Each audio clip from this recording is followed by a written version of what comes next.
Welcome, Maxim here at Maxim Grunin Art, and let's do a painting session. Let's paint, and I have a piece of cardboard that's just the back of a cardboard box, regular utility cardboard. Then there's a project that I'm gonna paint, a blue sky with clouds, and I got out a blue, and the blue I use is cyan blue or a primary blue. It's just on the darker side blue acrylic paint, and I got a white, and I am mixing some blue and a lot of white, and painting in a coat of paint over the cardboard, and just a rough gradient from slightly darker blue to progressively lighter blue to create a sense of transition of dark to light, like a transition of depth that we often see in nature. In reality, there's often the color, the top of the sky is darker because the sunlight is further away from a particular area within the sky, etc. And if the sun was lower, then if the sun was higher, then it all depends. So I'm looking at a photograph that gives me an idea that, all right, I have a bit of a darker blue at the top, a little bit of a lighter blue in the middle, and the lightest at the bottom. And so I set up background for the cloud. I also got a little bit of dark red paint out, because I will be using it as to mix blue and red together to get purple, so that another introduction of another color is going to be happening. Well, I began with just an off-white, it's almost pure white, but with a really small amount of blue, so that I have room for highlights. And so my first layer of the shape of the cloud is not permitting for additions of lighter and darker information, so it's not quite the lightest. So I'm looking at a picture, and I have an idea that there is a shape of a cloud or a formation of clouds that goes a certain way. So I use my observation and my sense of creative arranging, like sense of taste or sense of beauty, and I arrange the clouds based on my observation, and I slightly modify them based on my creative inventiveness. So this is based on a photograph, but it's not a photograph. It is done with the hand.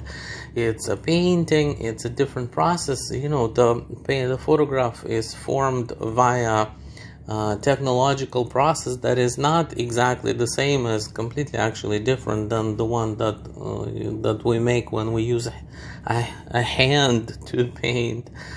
So from organic to mechanical. Well, in this organic process, there is some reliance on a photograph to get that to get inspired. I'm like, oh yeah, I looked at several photographs of clouds within the sky, or photographs of clouds or cloudscapes, and I am wanting to do this a limited palette, mainly blue and white and just a tiny bit of red added, but to make a really, really super simple project, and to demonstrate the method used in creating this kind of project. So, to simplify it, and I'm like, oh great, I really like this picture, it's inspiring, it's got this cloud that's overlapping this other cloud, and then there is a whole bunch of these beautiful edges to it, and then there is this more horizontal and elongated, more purpley formation on the bottom. And I'm like, that's it, I am sold, I love what I'm seeing, and I'm gonna attempt to do a painting session. I'm gonna do a study of based on this photograph. So I drew and blocked in and painted in the entire object of the clouds, all of them together. They sit in a cluster, and it is like a mass. I don't like to distinguish. It's not that I don't like to. It is a strategy not to distinguish small features or details apart from large mass, especially when beginning the painting. And for the longest time, and then at the end when the painting is nearly done, it is also really good to try to see it as a whole.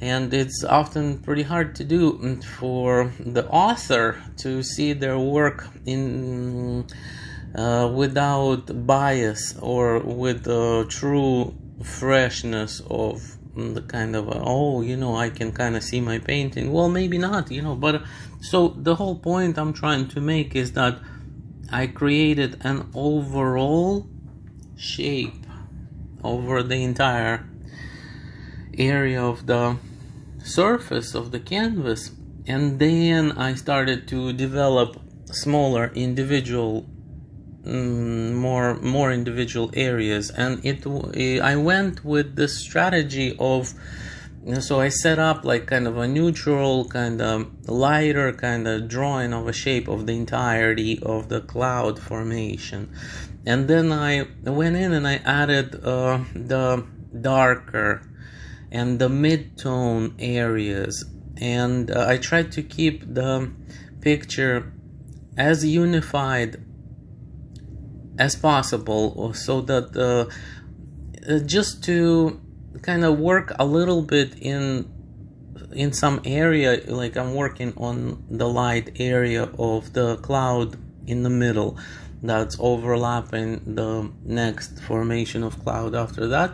And then when I get to a point where it looks more developed and it's got like a characteristic, it's got more form, I can see that like this cotton, like in a cotton ball kind of feel to like lighter and mid-tone dark, then I already started to say, okay, let's move to another area that is yet underdeveloped, that could use some more developed appearance.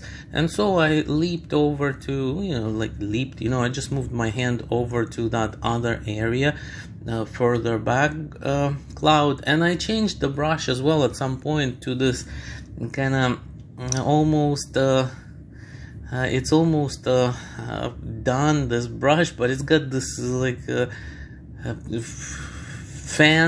fanned out and kind of broken up edge that I'm rubbing the paint on the edges with it, and I'm not worried that I'm going to rub the bristles off, like especially if it's an expensive brush or whatever. So I don't know, there's something about it that, so I am kind of rubbing kind of almost the lightest area of the cloud onto the edges, the very edges of the clouds at the top, especially. You can see that the top left and towards the middle, you see the fuzziness, a bit of softness in the edge, the treatment of the edge of the object. Well, that's because I'm rubbing the paint kind of into a dryish, grainy surface, and it is not, so you can see through, like it's a little bit of a transparent kind of thing. And then again, so I went all the way around, and now I'm building some lighter areas within the bottom right area, and not only, but so that, like, the whole point being is that I'm distributing my information of the mass of light or the features of the edge. I am distributing that information in a balanced way throughout the picture where everything gets attention. My attention is spread throughout the project, and I do not stay too long within one area so that it doesn't get taken too far into completion and gets disbalanced and it outweighs the visual qualities of the other areas. So I'm bringing the painting about in a kind of a measured way where I place effort in various spots. So I decided that the cloud formations were satisfying, and that I kind of like that the bottom portion is got like this elongated darker areas that's got a different character to it visually than these more puffy and more upwards facing like flowers shapes of clouds at the top of that. So it seems that it's working, and I was satisfied with the results. So I also decided to include the body of water that's also within the photograph. I originally or initially I thought, maybe I could just get through the clouds and see what happens. But then I was, I'm inspired. I want to finish this even more. It's gonna be like so cool if I do what the photograph is showing me a little bit within this painting. So I set up the lake or the ocean or the sea or whatever the body of water is. I set it up as a darker purpley blue, about 1.5 inches or so distance from the bottom of the canvas. And then I started to build reflection areas, which are the white or very, very light blue with other slightly darker light midtones, and they are positioned directly below the light areas within the clouds, so the reflection is pretty much directly below of those objects that are above. And then I adjusted the sky beside the body of water to work. Like you can see that wherever the water is darker, then the sky over it is a bit lighter, so that there is contrast and visual difference between the two. And then wherever I had a reflection of white clouds within the water, then the sky above it is a little darker. And let's take a look at the close-up. You can see the brush strokes, the surface quality, maybe the light areas with the highlights of the cloud. They are a lot more thick, as just the heaviness, the volume of paint is a lot more on those lighter areas.